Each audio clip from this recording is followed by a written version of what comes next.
Alhamdulillah wa ba'd. Kita lanjutkan. Qala rahimahullahu ta'ala wa bayanu dhiddihi alladhi huwa syirku billah, dan penjelasan lawannya yaitu kesyirikan kepada Allah Subhanahu wa taala. Nah, ini dari lanjutan apa yang disebutkan pada sebelumnya. Al-aslul awal, asal yang pertama adalah ikhlasu dini lillahi wahdah la syarika lahu, mengikhlaskan agama hanya bagi Allah semata dan tidak ada sekutu baginya, dan menjelaskan lawannya yaitu kesyirikan kepada Allah, wa huwa syirku billah, ya, kesyirikan kepada Allah Subhanahu wa taala. Nah, ya, di sini beliau ingin menerangkan bahwasanya suatu perkara itu akan nampak jelas ketika dibarengkan bersamanya lawannya. Nah, ya, dibarengkan bersamanya lawannya, karena lawan suatu perkara itu akan memperjelas. Nah, akan memperjelas hakikatnya. Sebagaimana disebutkan, fadhiddu yulhiru husnahu dhiddu fabidhiddiha tatabayyanu asya. Nah, fadhiddu lawan itu yuzhiru akan menampakkan husnahu dhiddu, ya, kebaikan lawannya, ya. Fabidhiddiha tatabayyanu asya, maka dengan lawannya itu akan nampak jelas perkara, ya, suatu perkara. Nah, suatu dikatakan indah ketika ada lawannya, ya, jelek. Nah, demikian pula suatu dikatakan putih, jelas putihnya ketika ada lawannya hitam. Demikian pula kesyirikan atau ketauhidan akan nampak, ya, keindahannya, ketinggian kedudukannya ketika kita mengerti hakikat dari lawannya, itu kesyirikan kepada Allah Subhanahu wa taala. Sehingga ketika mengerti pentingnya suatu ketauhidan kepada Allah, menunjukkan begitu bahayanya lawannya, yaitu kesyirikan kepada Allah Subhanahu wa taala. Nah, qala dindu tauhid, lawan dari ketauhidan adalah asyirku billah, kesyirikan kepada Allah Subhanahu wa taala. Fatauhidu, maka ketauhidan adalah huwa ifradullahi bil ibadah, yaitu mengesahkan Allah Subhanahu wa taala dalam peribadahan. Wa syirku, adapun kesyirikan, huwa adalah sarfu syai'in min anwa'il ibadah li ghairillahi azza wa jalla, yaitu memalingkan sebagian dari jenis ibadah kepada selain Allah azza wa jalla.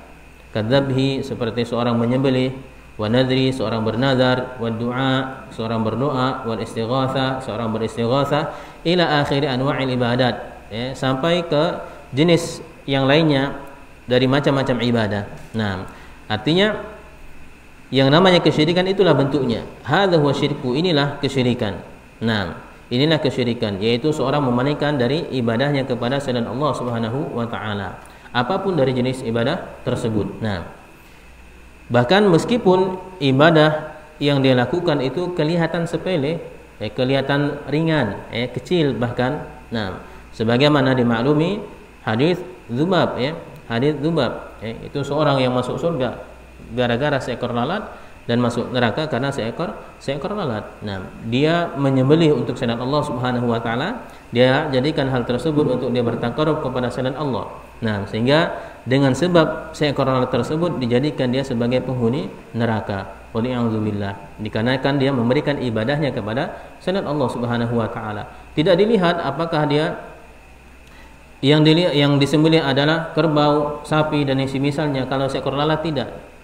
Hakikatnya adalah apapun ketika itu adalah ibadah, ketika dia palingkan kepada selain Allah, maka menjadi sebab dia dimasukkan oleh Allah Subhanahu wa taala ke dalam nerakanya. Nah, kemudian wasyirkul maqsudu huna, dan kesyirikan yang dimaksud di sini adalah wasyirku fil uluhiyah, yaitu kesyirikan dalam hal uluhiyah. Nah, wa amma syirku fil rububiyah, adapun kesyirikan dalam hal rububiyah, fahadza ghairu mawjudin fil ghalib, maka ini tidak ada kebanyakannya, atau secara umum bahwasanya kesyirikan dalam tauhid rububiyah itu hampir tidak didapatkan. Nah, apa makna tauhid uluhiyah? Yaitu tadi maksudnya adalah memurnikan ibadah hanya kepada Allah. Adapun tauhid rububiyah yaitu meyakini akan rububiyah Allah Subhanahu wa taala. Allah yang mencipta, Allah yang memiliki, menguasai, dan Allah yang mengatur alam semesta. Nah, syirik dalam hal ini jarang didapati, dalam hal rububiyah.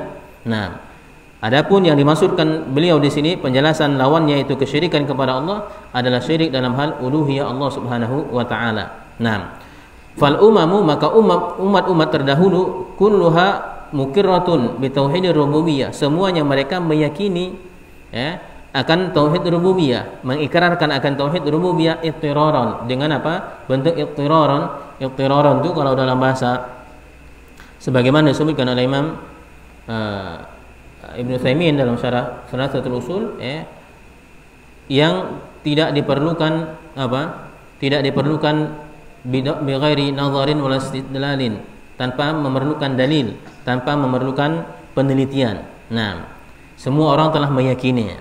Nah, ini ittirar. Nah, maka walam yajhadhu illa man tadhahara bil inkar, maka tidak ada yang mengingkari tauhid rububiyah ini melainkan orang yang menampakkan pengingkarannya. Orang yang sombong menampakkan pengingkarannya. Ma'a annahu ya'tarifu bihi fil batin, meskipun bersamaan dengan itu dia tetap meyakini di dalam batinnya. Nah, meyakini dalam batinnya, sebagaimana Fir'aun sendiri ketika dia mengatakan wa ana rabbukumul a'la, aku adalah Rabb kalian yang paling tinggi, tapi di akhir ayatnya dia mengatakan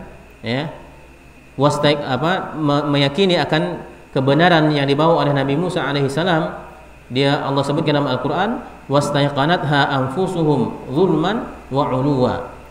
Wastaiqanatha, hati dia yakin. Nah, hati dia mengimani. Nah, akan tapi yang menghalangi dia adalah zulman wa 'uluwa, karena kezalimannya dan merasa tingginya dia.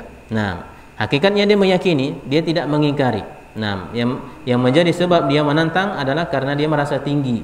Nah, li'anna al-iqrara bihi daruriyun, karena mengikrarkan itu adalah suatu yang daruri, suatu yang dah pasti. Nah, fal jami'u ya'rifu anna hadzal khalqa, maka semuanya meyakini bahwasanya, mengakui bahwasanya ciptaan ini, wa hadzal kaun, ada alam semesta ini, la budda lahu min khaliq, pasti ada yang menciptakannya, mesti ada yang menciptakannya. Wa hadzal khalqa alladhi yasiru, dan ciptaan ini yang dia berjalan, la budda lahu min mudabbir, pasti ada yang mengaturnya, ada sesuatu yang mengaturnya. Tidak akan mungkin alam semesta ini berjalan dengan sempurnanya, dengan teraturnya tanpa ada yang mengaturnya.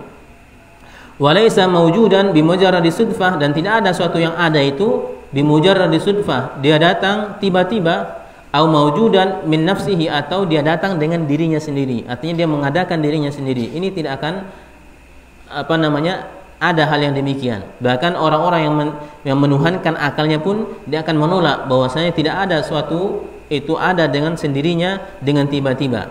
Hal ini Allah Ta'ala tegaskan dalam Al-Quran, dalam surah Tur ayat yang ke-35 sampai 36. Allah Ta'ala tegaskan, am khuliqu min ghairi syai'in am humul khaliqun, apakah mereka diciptakan min ghairi syai'in, dari sesuatu yang tidak ada, artinya mereka muncul tiba-tiba. Am humul khaliqun, atau apakah mereka menciptakan diri mereka sendiri. Nah, am khalaqus samawati wal arda, atau apakah mereka yang menciptakan langit dan bumi. Bal la yuqinun, bahkan mereka tidak meyakini. Nah, ini semua menunjukkan bahwasanya tidak ada dari manusia yang mereka mengingkari akan tauhid rububiyah Allah Subhanahu wa taala.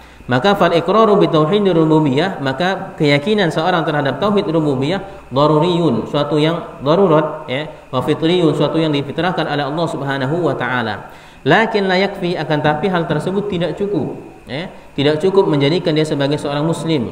Nah, lam yakfi al musyrikina iqraruhum bihi, dan tidak cukup bagi orang musyrik akan pengikraran mereka terhadap hal tersebut, kama fil Quran, sebagaimana Allah sebutkan dalam Al-Qur'an. Nah, fal Qur'anu sharihun fi hadza, dikarenakan Al-Qur'an terang-terangan menjelaskan akan hal ini, bahwasanya orang musyrik, orang-orang kafir, mereka meyakini akan rububiyah Allah Subhanahu wa taala, tapi mereka tetap dikatakan sebagai orang musyrik. Kenapa demikian? Karena yang dimaksudkan dengan kesyirikan itu adalah kesyirikan dalam hal uluhiyah Allah Subhanahu wa taala, yaitu lawan dari ketauhidan kepadanya, meyakini bahwasanya Allah Subhanahu wa taala adalah satu-satunya zat yang berhak untuk diibadahi.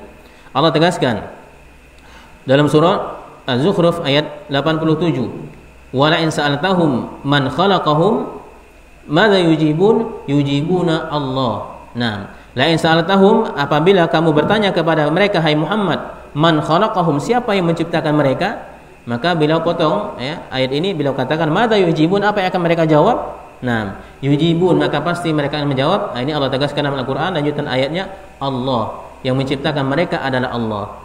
Allahul ladzi khalaqana, dialah Allah Ta'ala yang menciptakan kami. Nah, dialah Allah Ta'ala yang menciptakan kami.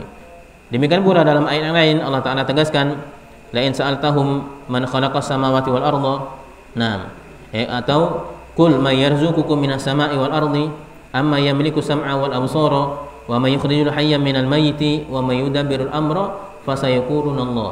Nah, faqul afala tattaqun. Katakanlah kepada mereka, hai Muhammad, siapakah yang memberikan kalian rezeki dari langit dan bumi? Siapakah yang memiliki pendengaran, penglihatan? Siapa yang mengeluarkan yang hidup dari yang mati, mengeluarkan yang mati dari yang hidup? Dan siapakah yang mengatur seluruh perkara? Maka pasti akan mereka jawab Allah. Yang melakukan itu semua adalah Allah Subhanahu wa Ta'ala. Itu adalah keyakinan yang diyakini oleh orang musyrik di masa dahulu. Nah, sehingga harus kita pahami juga bahwasanya hakikat dari ketauhidan kepada Allah bukan sekedar keyakinan terhadap rububiyah Allah Subhanahu wa Ta'ala semata. Nah, sehingga jangan dikira ketika seorang yang penting yakin Allah yang menghidupkan, Allah yang menyembuhkan, adapun ini hanya sebagai wasilah, berdoa kepada kuburan, berdoa kepada orang soleh, meminta kepada wali dan semisalnya, yang penting kita yakini yang menyembuhkan adalah Allah Subhanahu wa Ta'ala. Ini sebagian orang mengatakan ini bukan dari bentuk kesyirikan kepada Allah Subhanahu wa Ta'ala, padahal itulah hakikat dari kesyirikan. Nah, orang-orang musyrik di masa dahulu mereka juga yakin yang menyembuhkan Allah Subhanahu wa Ta'ala, yang menghidupkan Allah Subhanahu wa Ta'ala. Tapi mereka berdoa kepada selain Allah Subhanahu wa Ta'ala. Allah sebutkan liyuqarribuna ila Allahi zulfa, atau di dalam ayat lain disebutkan haula'i syufa'auna indallah.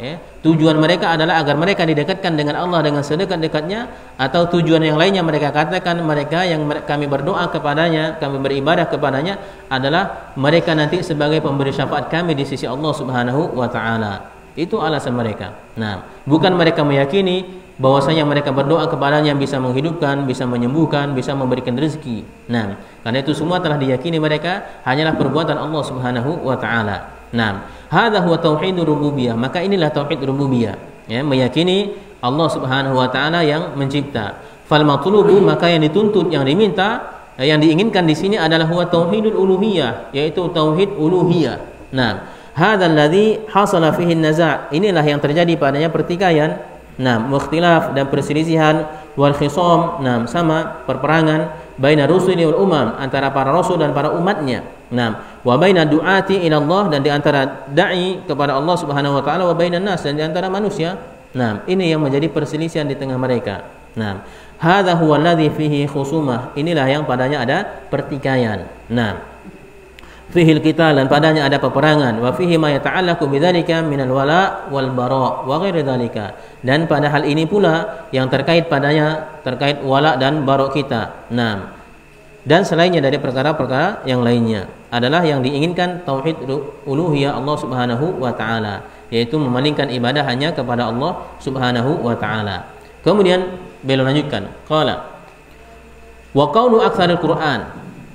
Ini dari matanya, wa qaulu aktsaril Qur'an, dan keadaan kebanyakan Al-Qur'an, fi bayani hadzal asli, pada penjelasan perkara ini, pokok ini, min wujuhin syatta, dari berbagai sisinya, bi kalamin, dengan ucapan, dengan bahasa, yafhamuhu al-abladul ammah, yang dapat dipahami oleh orang yang paling balid, oleh orang yang paling balid, orang yang paling dungu, orang yang paling orang yang paling jahil di tengah mereka.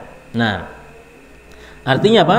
Kebanyakan Al-Quran itu menjelaskan pokok ini, yaitu kewajiban kita mengikhlaskan agama hanya bagi Allah Subhanahu wa Ta'ala, dan larangan kita untuk berbuat kesyirikan kepada Allah Subhanahu wa Ta'ala. Di berbagai sisinya Al-Quran berbicara tentang perkara ini, dan Al-Quran ketika berbicara dengan bahasa yang paling mudah, bahasa yang paling bisa dipahami, bahkan bisa dipahami oleh orang yang paling awam sekalipun, orang yang tidak bisa baca tulis. Maka beliau lanjutkan, jelaskan, Allahu Jalla wa Ala, Allah Ta'ala, Allah Jalla wa Ala, Allah yang Maha Tinggi, yaqul, Allah berfirman, wa'budullaha wa la tusyriku bihi syai'a, sembahlah oleh kalian Allah dan janganlah kalian mensekutukannya dengan suatu apapun. Nah, hal hadza kalamun ghamid. Nah, beliau katakan apakah ini ucapan ghamid? Ghamid itu ucapan yang kita harus mengkurutkan kening, ya, harus micingkan mata untuk apa? Untuk memahaminya. Nah, maka beliau katakan al-awwamu yafhamuna. Orang awam pun paham akan bahasa ini. Apa itu? Wa'budullaha wa la tusyriku bi syai'a. Sembahlah oleh kalian Allah dan jangan kalian mensekutukannya dengan apapun. Nah, ya, orang awam paham. Meskipun mereka mungkin tidak bisa baca Quran, mereka tidak bisa baca Latin, tapi kita bacakan ini kepada mereka, sembahlah oleh kalian Allah dan jangan kalian mensekutukannya dengan apapun. Nah, yafhamuna min hadza, mereka pahami dari perkara ini al-amru bil ibadah, perintah untuk beribadah, wan nahyu anisyirki, dan larangan dari perbuatan kesyirikan. Nah, walau annahum lam yata'allamu, meskipun mereka orang yang tidak belajar, orang jahil, nah, ya'rifuna hadza min lughatihim, mereka akan paham ini dengan bahasa mereka. Hadhi ayatun wahidah, dan ini hanya satu ayat dalam Al-Qur'an. Nah, wal Qur'anu, sementara Al-Qur'an mamlu'un min mithli hadza. Al-Qur'an penuh dengan semisal dengan ini, ya. Perintah untuk kita beribadah kepada Allah dan larangan untuk kita beribadah kepada selain Allah Subhanahu wa taala. Nah, sehingga ini pokok yang betul-betul dijelaskan dengan gamblang, ya, dengan gamblang, dengan jelas dalam Al-Qur'an. Nah, yang mana semua Al-Quran itu berbicara tentang ini. Nah, contoh satu ayat saja disebutkan di sini udah mencukupi bagi kita bahwasanya Allah Taala memerintahkan kita untuk beribadah kepadanya dan melarang kita untuk mensekutukannya. Nah, maka beliau katakan hadil ayatu, ayat-ayat ini yamurruna 'alaiha, mereka lewati. Nah, wa yaqra'unaha, mereka baca. Lakin akan tetapi la yafakkiruna fiha, mereka tidak pernah memikirkannya, mereka tidak pernah mentadabburinya, mereka tidak pernah memahaminya.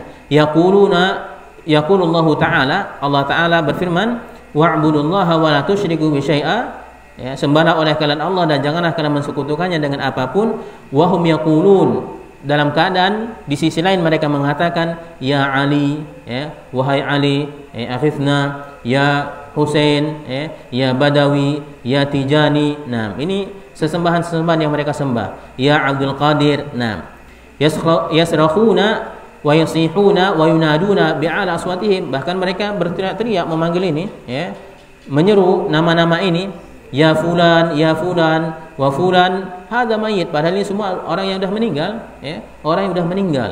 Nah, dalam keadaan mereka baca firman Allah, wa'budullaha wa la tusyriku bihi syai'a. Nah, maka wa hadzal ladzi yunadil mayyit, maka ini mereka yang memanggil mayit, wa yaskharu, yang mereka berteriak, wa yasrakhu, dan mereka berteriak-teriak memanggilnya, rubbama annahu yahfadzul Qur'an, bahkan bisa jadi kadang orang seperti ini mereka orang yang menghafal Al-Qur'an, ya, bahkan mereka orang yang hafal Al-Qur'an, ya, hafal Al-Qur'an. Bahkan bukan hanya hafal Al-Qur'an, bil qiraati sab'i awil ashri, bahkan mungkin dengan qiraah-qiraahnya, apakah qiraah sab'ah atau qiraah asyrah. Nah, tidak cukup qiraah sab'ah, ada qiraah asyrah. Nah, yang mereka apa? Yang mereka perhatian terhadapnya. Nah, yujawwiduhu tajwidan, ya, munqati'in nadhir, yang mana mereka betul-betul memberikan tajwidnya dengan tajwid yang sangat apa? Sangat apa? Betul-betul terputus lawannya, artinya paling nomor satu. Nah, sampai yuqimuhu iqamatas saham, sampai seolah-olah mereka apa? Menegakkan, ya, pelajaran tentang Al-Qur'an, tentang tajwidnya, seperti mereka meluruskan anak panah mereka. Nah, yang mana anak panah itu kalau bengkok dia nggak akan bisa berfungsi sebagaimana mestinya. Nah, akan bisa belok dengan mudah, tidak akan lurus. Nah, demikian seolah-olah digambarkan ketika mereka mempelajari Al-Qur'an, mempelajari tajwid Al-Qur'an. Nah, mereka hafal. Nah, hukum-hukum tajwidnya, hukum-hukum tahsinnya. Nah, kama qala Nabi sallallahu alaihi wasallam, sebagaimana Nabi sallallahu alaihi wasallam bersabda, lakinnahu, akan tapi mereka ya'ni bi hurufihi, ya'tani bi hurufihi, mereka perhatian terhadap huruf-hurufnya, wa yudhi'u hududahu, tapi mereka apa? Wa yudhi'u, mereka apa? Menyia-nyiakan, hududahu atau hududahu, ya, mereka menyia-nyiakan apa? Batasan-batasannya. Nah, batasannya. Artinya mereka membaca Al-Qur'an, mereka hafal Quran, bagus qiraah mereka, indah didengar, tapi bersama dengan itu mereka berbuat kesyirikan kepada Allah Subhanahu wa taala. Padahal Al-Qur'an penuh isinya dengan berbicara tentang apa? Tentang tauhid, tentang lawannya kesyirikan kepada Allah Subhanahu wa taala. Yaqulu Imam Ibnu Qayyim, berkata Imam Ibnu Qayyim, Al-Qur'anu kulluhu fi tauhid. Al-Qur'an itu semuanya berbicara tentang tauhid. Li'annahu imma amrun bil ibadatillahi wa tarki syirki. Dikarenakan Al-Qur'an li'annahu dikarenakan Al-Qur'an imma tidak lain adalah amrun bi ibadatillah, perintah untuk beribadah kepada Allah, wa tarki syirki atau batar kesyirki dan meninggalkan kesyirikan, wa imma atau bayanun li jazai ahli tauhid, penjelasan akan balasan orang-orang yang mentauhidkan Allah, wa jazai ahli syirki, juga penjelasan akan balasan orang-orang yang berbuat kesyirikan kepada Allah, wa imma fi ahkamil halali wal haram, atau Al-Qur'an berbicara tentang hukum-hukum terkait apa-apa yang halal, apa-apa yang haram. Wa hadhihi min huquqit tauhid, dan ini adalah dari hak-hak ketauhidan. Wa imma qasasun, atau Al-Qur'an berbicara tentang kisah-kisah anir rusul, dari para rasul, wa umamihim, dan umat-umat mereka, wa ma hasalah bainahum, dan apa yang terjadi di antara mereka, min al-khusumat, dari peperangan, wa hadza jazaa'ut tauhidi wa syirki, dan ini adalah balasan dari ketauhidan dan kesyirikan. Ini ucapan Imam Al-Qayyim rahimahullah ta'ala. Jadi Al-Quran semuanya berbicara tentang ketauhidan kepada Allah Subhanahu wa ta'ala. Maka wal Qur'anu kulluhu tauhidun, Al-Quran semuanya berbicara tentang tauhid, min awalihi ila akhirih, dari awalnya sampai akhirnya. Ma hadza, bersama dengan itu, yaqra'una hadzal Qur'an, mereka membaca Al-Quran, wa hum muqimun ala syirkil akbar, tapi mereka terjatuh kepada syirik akbar. Terjatuh kepada syirik akbar. Wa yaqulun, mereka mengatakan la ilaha illallah, ucapan mereka, wa la ya'maluna biha, tapi mereka tidak mengamalkan kandungannya. Wa hum fi wadin, mereka di satu lembah, wal Qur'an wa la ilaha illallah fi wadin akhar, tapi Al-Qur'an dan la ilaha illallah di lembah yang lainnya. Dalam keadaan mereka membaca Al-Qur'an, mereka berbuat kesyirikan, sehingga apa yang diperintahkan oleh Al-Qur'an mereka lakukan, mereka langgar. Apa yang dilarang oleh Al-Quran mereka langgar, apa yang diperintahkan oleh Al-Quran malah mereka tinggalkan. Padahal mereka menghafal Al-Quran. Maka innama hiya alfadun ala lisani faqat, tidak lain itu semua hanyalah di lisan-lisan mereka saja. Maka ini adalah kejahilan. Bahkan di antara bentuk kesyirikan yang lebih parah di masa sekarang itu adalah mereka orang-orang yang tidak paham makna la ilaha illallah. Yang mana orang musyrik di masa dahulu mereka lebih paham daripada mereka. Orang musyrik di masa dahulu mereka tidak mau mengucapkan kalimat la ilaha illallah dikarenakan mereka mengerti maknanya. Orang di masa sekarang mereka berbuat kesyirikan bersamaan dengan mereka mengucapkan kalimat la ilaha illallah. La ilaha illallah, dan ini dimaklumi di sebagian tempat membaca Al-Quran di kuburan itu dipasang tarif, dipasang tarif. Siapa yang besar tarifnya bisa satu malam khatam. Khatam. Dan itu para penghafal Al-Quran, para qurra. Kalau orang belepotan bacanya, kapan mau selesai satu malam? Kapan mau selesai satu malam? Mereka orang yang Masya Allah, dalam hafalannya. Tapi demikian, bersama dengan itu mereka terjatuh kepada perbuatan kesyirikan kepada Allah Subhanahu wa taala. Rasulullah SAW bersabda, Allahumma la taj'al qabri wathanan yu'bad ishtadda ghadabullah ala qaumin ittakhadhu qubur anbiya'ihim masajid. Ya Allah, jangan jadikan kuburanku sebagai sesembahan, wathan sebagai sesembahan yang disembah, karena sangat besar kemurkaan Allah Subhanahu wa taala terhadap satu kaum yang mereka menjadikan kuburan nabi mereka sebagai masjid.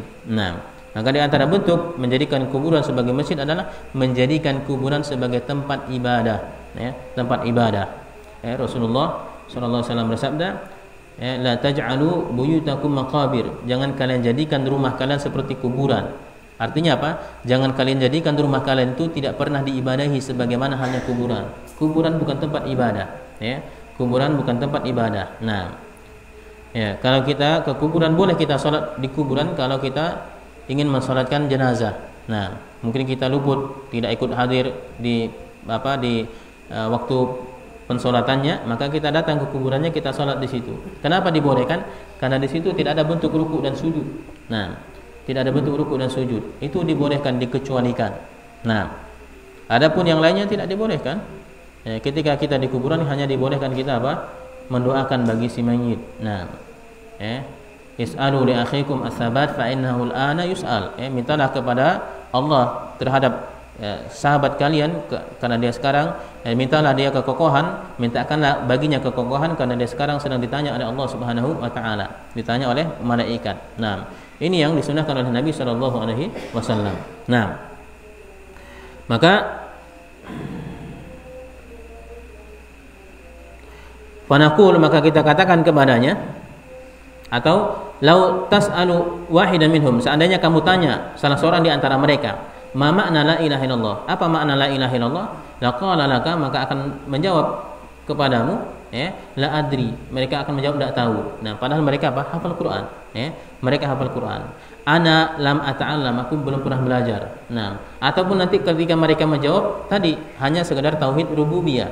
La ilaha illallah maknanya la khaliqa illallah, la maujuda illallah, tidak ada yang mencipta selain Allah, tidak ada yang ada melainkan Allah. Nah, dan seterusnya dari makna rububiyah. Nah, bukan maknanya la ilaha ma'buda, la ma'buda bihaqqin illallah, tidak ada yang disembah yang hak melainkan Allah Subhanahu wa taala. Nah, maka fanaqulu lahu, kita katakan kepadanya, idzan anta taqul, nah, demikian dengan demikian kamu mengatakan la ilaha illallah wa la ta'lam ma maknaha, dan kamu tidak mengerti maknanya, hal hadza yaliku bil muslim, maka apakah yang seperti ini pantas bagi seorang muslim? Nah, apakah pantas bagi seorang muslim? Nah, padahal Rasulullah sallallahu alaihi wasallam bersabda, man kana akhiru kalamihi la ilaha illallah dakhala jannah, siapa yang akhir dari ucapannya di dunia ini adalah kalimat la ilaha illallah dakhala jannah, dia akan masuk surga. Di situ maknanya adalah apa? Kalimat la ilaha illallah adalah kalimat yang sangat agung, kalimat yang sangat besar, kalimat yang betul-betul harus kita berikan perhatian terhadapnya.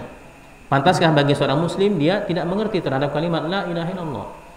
Dia hidup di tengah-tengah kaum muslimin, padanya ada Al-Quran, bahkan mereka membaca Al-Quran dalam keadaan mereka tidak paham, tidak mengerti apa makna la ilaha illallah. Ini tidak pantas bagi seorang muslim. Nah, padahal kadang definisi-definisi yang berat, definisi-definisi orang-orang kafir mereka harus mengerti, mereka pahami. Nah, ini syarat sebagai seorang muslim, nah, mengucapkan kalimat la ilaha illallah, mereka tidak mengerti maknanya. Nah, maka taqulu kalaman, kamu mengucapkan satu ucapan, la ta'rifu maknahu, kamu tidak mengerti maknanya, wala tahtamu bihi, dan kamu tidak perhatian terhadapnya. Au taqul, atau kamu mengatakan, sami'tun nasa yaquluna syai'an faqultu, aku hanya mendengar manusia mengucapkan, aku pun juga mengucapkannya. Maka mithlu ma yaqulul munafiq, ini sama seperti apa yang diucapkan oleh orang munafik fil qabri, ketika dia dimasukkan di dalam kubur. Idza su'ila, apabila ditanya oleh malaikat, yaqul, dia akan menjawab, sami'tun nasa yaquluna syai'an faqultu, aku hanya mendengar manusia mengucapkan sesuatu, aku juga mengucapkannya. Nah, mujarradun muhkahah, dia hanya sekadar mendengar, mendapat cerita. Nah, tidak pernah mempelajarinya. Pada kalimat yang paling agung, kalimat tauhid, kalimat ikhlas, kalimat taqwa, mereka enggak mau mempelajarinya. Nah, mereka tahu afdalu dzikri la ilaha illallah, sebaik-baik zikir adalah la ilaha illallah, tapi hanya sekedar di lisannya. Nah, mungkinkah suatu perkara itu mulia hanya sekedar di lisan saja? Tidak mungkin, tidak mungkin. Ada kandungan maknanya, pasti ada sesuatu yang tersirat di situ. Nah, sesuatu yang sangat agung. Itulah dijadikan sebagai lambang dari keislaman, lambang dari ketakwaan, lambang dari keikhlasan seorang kepada Allah Subhanahu wa taala. Nah, dan bila tutup dengan firman Allah Subhanahu wa taala, kama qala ta'ala, sebagaimana Allah taala berfirman. Ini hikayat bagi orang-orang yang mengucapkan kalimat la ilaha illallah tapi mereka tidak mengerti maknanya. Wa mathalul ladzina kafaru, perumpamaan orang-orang kafir adalah kamathalil ladzi yan'iku, sama seperti pengembala. Bima, yang dia mengembala gembalaannya, bima la yasma'u, yang mana gembalaannya itu la yasma'u, tidak mendengar, illa, kecuali du'a wanida, kecuali teriakan, kecuali panggilan saja, Penggembala kambing apa? Mengertinya cuma itu. Nah, maka summun, mereka itu apa? Tuli, bukmun buta, atau mereka bisu, tuli, umyun buta, fahum la ya'qilun. Mereka tidak memikirkan, tidak punya akal. Nah, tahu dipanggil tapi apa panggilan itu mereka enggak tahu. Nah, sebagaimana juga dalam ayat itu ya'milul asfaro, yang mereka bawa keledai yang bawa kitab tapi tidak tahu apa yang dibawanya. Padahal yang dibawanya adalah kitab-kitab. Nah, ini perumpamaan orang yang mengucapkan kalimat la ilaha illallah tapi mereka tidak mengerti maknanya. Kalau enggak mengerti maknanya, bagaimana mereka bisa mengamalkan kandungannya? Ini pentingnya seorang menuntut ilmu, belajar agar dia mengerti. Nah, maka syabbahahumullah, Allah perumpamakan mereka bil bahaim, dengan binatang, alati tusma', mereka mendengar sautal ra'i, suara orang yang memanggilnya, suara pengembalanya, wa tasma'ul hudat, mendengar teriakannya, wa tamshi ala sautir ra'i, mereka berjalan di atas suara pengembala, wa hiya la tafhamu ma'nah, tapi mereka tidak mengerti maknanya. Nah,